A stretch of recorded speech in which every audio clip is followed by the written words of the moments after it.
கிறிஸ்து நாமத்தினாலே இந்த நாளில் உங்களுக்கு வாழ்த்துக்களை தெரிவித்துக் கொள்கிறேன். எப்படி இருக்கீங்க? சந்தோஷமாக இருக்கீங்களா? மகிழ்ச்சியாக இருக்கீங்களா? உங்களை சந்திக்கிறதுல மிகுந்த மகிழ்ச்சி அடைகிறேன்.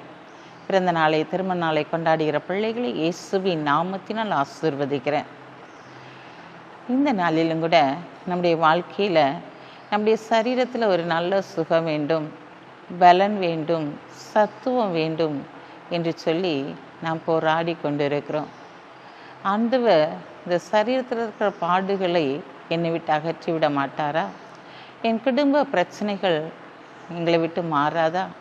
என் பிள்ளைகளுடைய வாழ்க்கையில் இருக்கிற பிரச்சனைகளை தேவன் மாற்ற மாட்டாரா என்று சொல்லி அநேக காரியங்களில் நாம் சோர்ந்து போனவர்களாக தேவனை நோக்கி முறையிடுகிறவர்களாக நாம் காணப்படுகிறோம். இன்றைக்கு ஆண்டவர் உங்களை பார்த்து சொல்கிறாரு, மகனே மகளே, நீங்கள் சுகமாக இருக்க போகிறீங்க எனக்கு பிரியமாய் வாழும்போது என்று சொல்லுகிறார். உங்களுக்கு சுகத்தையும் பலத்தையும் கொடுக்கிறவர் இன்றைக்கு உங்கள் அருகிலே கடந்து வந்திருக்கிறார்.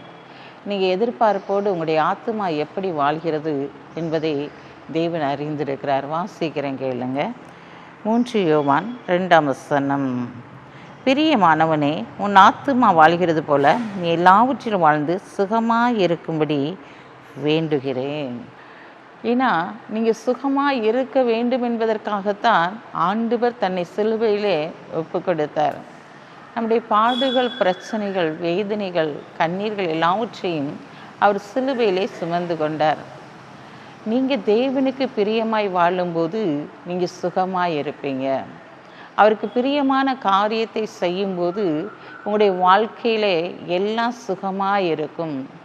அது ஒரு ஆசீர்வாதமாக இருக்கும். அது கீழே இருக்க வசனத்தை பார்த்தீங்கன்னா, என் பிள்ளைகள் சத்தியத்திலே நடக்கிறார்கள் என்பதை குறித்து அவர் சந்தோஷப்படுகிறேன் என்று சொல்கிறதை பார்க்கிறோம்.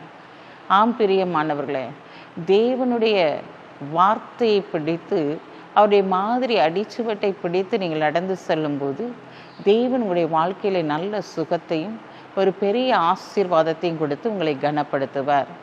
எதையெல்லாம் விரும்பி தேவ சமூகத்தில் நீங்கள் கேட்டீங்களோ அதையெல்லாம் நீங்கள் பெற்றுக்கொள்வீங்க. ஏன்னா நீங்கள் சத்தியத்தில் நடக்கிறவர்களாய் காணப்படும் போது அவர் உங்களுடைய இருதயத்தை பார்க்கிறவராய் இருக்கிறார்.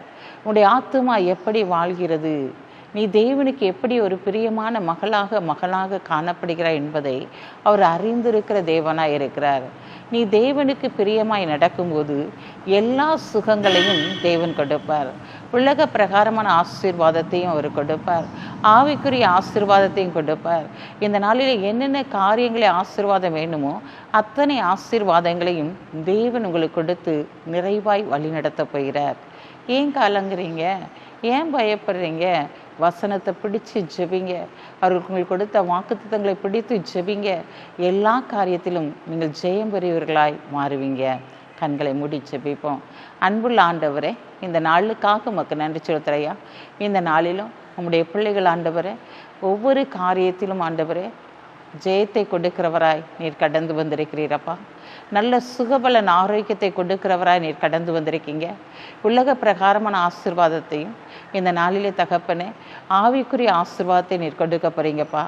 இம்மைக்குரிய ஆசீர்வாதமும் மறுமைக்குரிய ஆசீர்வாதம் உடைய பிள்ளைகளுடைய வாழ்க்கையிலே நிறைவாய் தங்கி தாபரிக்க போகிற தயவுக்காய் உமக்கு நன்றி செலுத்துறையா.